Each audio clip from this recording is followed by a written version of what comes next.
I have last two quick questions related to this particular thing, and then we'll open it up. There are many other on the Zoom call who also want to ask. You know, one thing which is irreversible about COVID is death. Apart from death, a person has a problem. He has cough, he has fever, he has lost his smell, he has lost his taste. That all comes back.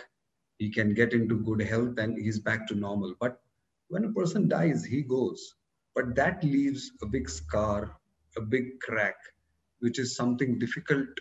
And had the COVID not been there, he wouldn't have died. And that's my next question, which I'll come to a little bit. But COVID has come. It was not expected how it has come. Let's not go into that. But there's something which has come, and my relative has gone. My well-wisher, my friend, my colleague has gone. I believe recently also one of your sisters, Sister Kanupriya, she passed away. I read about it. It must have been a big trauma. So that is something which leaves a scar, and it leaves a kind of a permanent scar. How can we heal this scar as soon as possible, and deal with it? I know it will remain. See, that person, you can never forget Manupriya's sister. I know that she will always be there, but it leaves a emotional trauma. Sometimes you feel again, oh God, had I done this, had I done that, had this medicine been available, had that been available, because of this COVID, there are a lot of ifs and buts to it, and which add to the trauma. In a normal situation, there's a road traffic accident, there's a myocardial infarction, somebody dies, you don't feel that bad, but the COVID connotation to the death has added to the trauma. So, Sister Shivani, please help us how to deal with this. Again, the coming of a soul and the leaving of a soul, which means a birth and a death. Reason can be any. Reason can be any.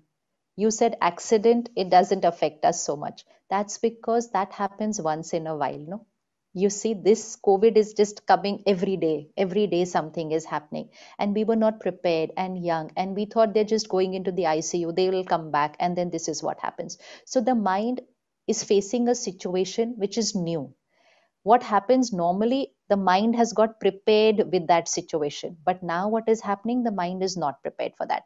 First thing, the birth of a child, the soul coming into the womb of a mother, and the soul leaving the body is the destiny of that soul.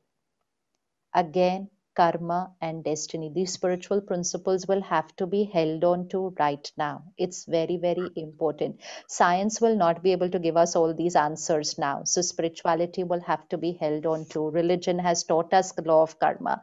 So it is the destiny of that soul. What is my role as a doctor, as a family member, as a friend?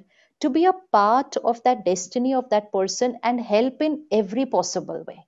So we all helped in every possible way.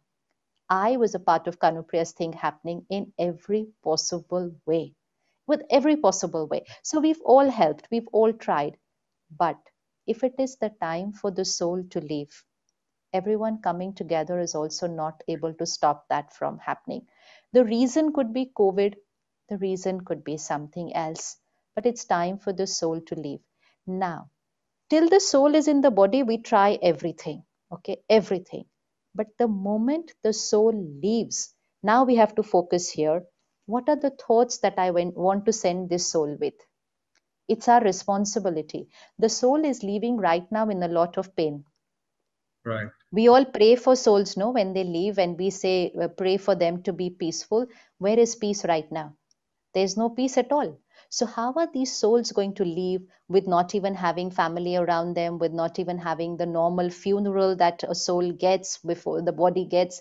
So it's a lot of things even for the journey of the soul. So it's very, very important to create very nice thoughts for that soul when that soul is leaving or has left. So connect to God, radiate powers and blessings to them. The vacuum will never go. That vacuum is there, but not a scar. Two things are very different. The vacuum is there, but not a guilt. Not a guilt.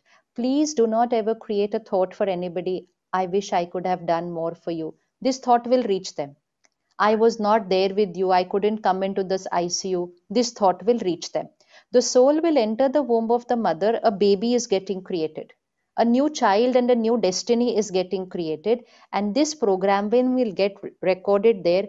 Nobody loved me, nobody cared for me, nobody helped me, my family was not with me. You will see 3-year-old 4-year-old children suddenly feeling nobody loves me over here, because their family sent all that message. So we pray, we meditate, and we say we were with you in our mind totally, even though we couldn't come into the hospital to you.